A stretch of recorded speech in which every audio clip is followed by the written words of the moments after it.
এই সুন্দর রিসেপশন হেয়ারস্টাইলটা কে কে শিখতে চাও বলো তো? তো চলো আজকে তোমাদের জন্যই থাকছে পুরো টিউটোরিয়াল। তো আমি কিন্তু এই হেয়ারস্টাইলটা করে নিয়েছিলাম খুব সহজে, যেটা খুব ইজি হবে তোমাদের জন্য। তো তোমাদেরকেই আমি আজকে শেখাবো যে কিভাবে আমি এই হেয়ারস্টাইলটা করেছিলাম। দেখো, ফ্রন্টে আমি 8 আঙুল হেয়ার রেখে বাদবাকি পেছনের চুলটাকে আমি পনি করে দেবো। এবার বলি, পেছনের যে হেয়ারটা রেখেছিলাম সেটাকেও আমি দুভাগে ভাগ করি। তো প্রথমে নিচের চুলটাকে আমি পনি করি। পনি করার সময় দুই সাইড দিয়ে কিছুটা চুল কিন্তু আমি ছেড়ে পনি করেছিলাম, করে সেখানে একটা হেয়ার এক্সটেনশন দিয়েছিলাম। তারপর ওপরের ভাগের চুলটাকেও আমি পনি করে একটা বিনুনি করে নিয়েছিলাম। বিনুনির উপরে সেখানেও একটা এক্সটেনশন দিয়েছিলাম। আমি এখানে দুটো KYS এর এক্সটেনশন ইউজ করেছি, একটা হাইলাইট একটা ন্যাচারাল। তো দেখো, সামনে 8 আঙুল হেয়ার বাদে কিন্তু পেছনের পুরো হেয়ারটাই কিন্তু আমার এক্সটেনশনের মধ্যে চলে গেছে। তো সাইড দিয়ে কিছুটা হেয়ার আমি রেখে দিয়েছিলাম। এবার সামনে ফ্রন্টে যে 8 আঙুল হেয়ার রেখেছি সেখান থেকে কিন্তু আমি 4 আঙুল হেয়ার ভাগ করে সামনে রেখে দিলাম, কারণ ওটা ফ্রন্ট ভ্যারিয়েশনের জন্যে। এবার দেখো, পেছনের যে 4 আঙুল রেখেছি সেখান থেকে কিন্তু ক্রাউন পোর্শনে আমি একটা বুফন করব। ক্রাউন পোর্শন মানে বুঝতেই পারছো, সাইড থেকে কিন্তু এক্সট্রা হেয়ার ছেড়ে দিয়েছি আমি, শুধুমাত্র ক্রাউন পোর্শনের হেয়ারটা দিয়ে আমি বুফন করেছি এবং উইদাউট ক্লিপ।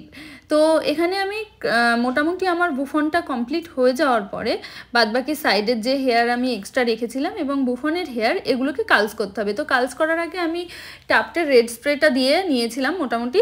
তো রেড স্প্রেটা দিয়ে নিয়েছিলাম কারণ আমার হেয়ারটা কিন্তু সামনে শুধুমাত্র একটুখানি আমার ক্রিম্পিং করা, নিচের পোর্শনে একটু আমার ক্রিম্পিং করা নেই, কারণ নিচের পোর্শনে ক্রিম্পিং ছাড়াও যে আমাদের কালস খুব সুন্দর স্টে হয় সেটাও তোমাদেরকে দেখানোর জন্য আমি সবসময় চেষ্টা করি কম ক্রিম্পারে কাজ করার, কারণ আমি খুবই ক্রিম্পিং কম করি। যে কোনো হেয়ারস্টাইল বলো, ডেমনস্ট্রেশন বলো, ডেমনস্ট্রেশনেও কিন্তু আমার যেটুকু না করলে নয় সেটুকুই আমি ক্রিম্পিং করি। যেমন আজকে শুধু ফ্রন্টের 4 আঙুল আমি ক্রিম্পিং করেছি এবং হাফ পোর্শন পর্যন্ত, পুরো হেয়ারটাও কিন্তু আমি ক্রিম্পিং করিনি। আর পেছনটাই কোনো রকমই ক্রিম্পিং নেই, পুরোপুরি উইদাউট ক্রিম্পার। কিন্তু কোনো রকম ক্লিপ নেই, ক্লিপ ছাড়া উইদাউট ক্লিপে আছে এটা। পেছনে কিন্তু বুফনে আমি কোনো রকমই ক্লিপ ইউজ করিনি। আর যেহেতু এটা রিসেপশন হেয়ারস্টাইল করছি, তো সাইড পার্টটা বেশিই ভালো লাগে রিসেপশনে, সেই কারণে আমি সাইড পার্ট করছি। তো সাইড পার্ট করার পরে এই পাশের হেয়ারটাকে আমি ব্যাককমিং করে, হালকা ব্যাককমিং করেছি, ব্যাককমিং করে বাদবাকি চুলটাকেও কালস করে দেবো। আর আরেকটা জিনিস হচ্ছে, আমরা যেমন আগে কালস করার সময় প্রত্যেকটা কালসের যে হেয়ার সেটাকে পার্ট বাই পার্ট নিতাম এবং স্প্রে দিয়ে তারপর আমরা কিন্তু ওটাকে কালস করতাম, কিন্তু এখন সমস্ত চুলে একসাথে স্প্রে দেবে, দিয়ে সেটাকে আঁচড়ে নেবে, আঁচড়ে নেওয়ার পরে তারপর তুমি ওটাকে কালস করবে, দেখবে কালসগুলো খুব সুন্দর হবে। এবার দেখো, সামনের এই পাশের যে সেকশনটা ছিল সেখানে আমি একটা বক্স সেকশন নিয়ে নিয়েছি। বক্স সেকশনটা রেখে দিয়েছি কারণ ওটাতে কি হবে সেটা তো দেখাবোই। বাদবাকি হেয়ারটাকে আবার দেখেছো আমি কিভাবে স্প্রেটাকে উড়িয়ে নিলাম পার্ট বাই পার্ট, কিন্তু আমি একটুও হেয়ার স্প্রে দিইনি, আমি একবারে স্প্রে দিয়ে সেটাকে আঁচড়ে নিয়ে তারপর কালস করেছি। কালসগুলো দেখে বুঝতেই পারছো কতটা সুন্দর হয়েছে। এবং এই কালসগুলোকে স্টে করানোর জন্য কিন্তু আমি দিয়েছি পিএলটা আমাদের খুব ভালো হোল্ড করে এবং খুব তাড়াতাড়ি হোল্ড করে।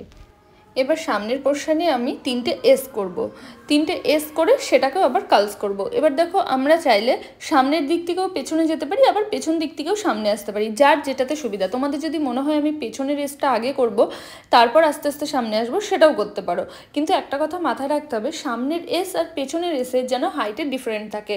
মানে সামনেরটা যতটা উঁচু হবে তারপরেরটা তার থেকে একটু উঁচু, পেছনেরটা তার থেকে উঁচু। তো এই হাইটটাকে তোমাকে মেনটেন করতে হবে। তারপর যে এসের যে বাদবাকি হেয়ারটা আমাদের এক্সট্রা থাকলো সেখানে আমরা রেড স্প্রে দিয়ে আবারও কালস করে দেবো। তার মধ্যে দেখো, যদি তোমাদের মনে হয় যে এসটা কোনো রকম একটু উঁচু হয়ে আছে বা কিছু, তো সেখানে এমনি একটা বড় ইউপিন দিয়ে সেটাকে হোল্ড করে কিছুক্ষণ রাখলেই কিন্তু ওটা খুব সুন্দর হয়ে যায়। আশা করি তোমরা খুব ভালো বুঝতে পেরেছো। আর যদি কিছু বুঝতে না পারো, যদি কিছু ডাউট থাকে আমাকে বলো, আমি ক্লিয়ার করে দেবো। আর যারা আমার মেকআপ ব্যাচ জয়েন করতে চাইছো, অনেকেই আমাকে প্রশ্ন করে, দিদি মেকআপ ব্যাচ মানে কি সেখানে শুধুই মেকআপ শেখানো হয়? না না, শুধু মেকআপ নয়, মেকআপ, হেয়ারস্টাইল, কলকা, শাড়ি, ড্রাপিং সমস্ত কিছুই শেখানো হয়। তো যারা ভাবছো আমার নেক্সট মাস্টার ক্লাস জয়েন করবে, তারা কিন্তু অবশ্যই স্ক্রিনে দেওয়া নাম্বারে যোগাযোগ করো। আর এই হেয়ারস্টাইলটা তোমাদের কতটা কাজে লাগলো, তোমাদের কতটা হেল্পফুল হলো, সেটাও কিন্তু কমেন্টস করে জানিও।